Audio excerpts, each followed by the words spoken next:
Lie down. Lie down. So every year in April, the first sheep to go back to the hill are the dry hoggets. So they're, yearling sheep. Lie down. And before Lie we down. can put them back up to the hill, we like to put them through the dip tub first. And the dip tub just means that there's no lice or parasites or nothing on their wool when they go up to the hill. And it just leaves them clean so that they can go on and thrive. And when they go to the hill, they'll often pick up ticks and everything. And just the dip gives them a little bit of protection for the first few weeks when they go up there.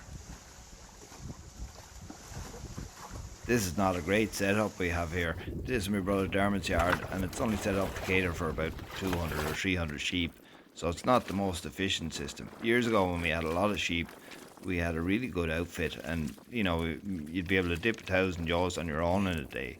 But this one is just, it's adequate for what we need to do.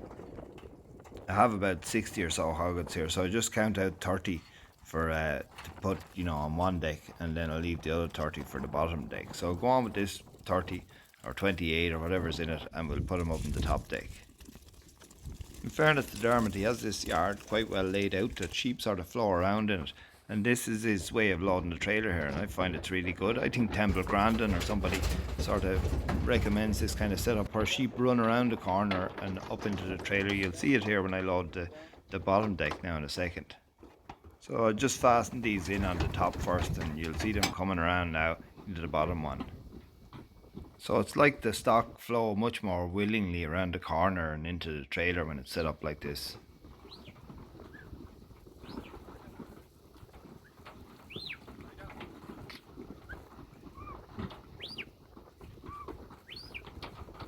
Now they probably did hesitate a little bit there just because the floor of the trailer was a bit dirty or a bit wet.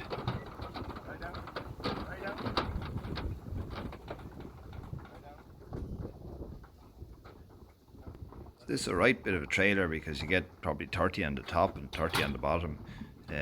Even if it's 55 or 60, you get a good batch of sheep into it. So here I am up on the mountain now, and I just let them out, and I'll just get a bit of a count on them as they go, and so I'll know what I've left up here. So I probably shear these hoggets. We get them in, gather them around the end of June or early July, and shear them, and then they'll be up here probably till second or third week of October, and we'll gather them up and bring them home.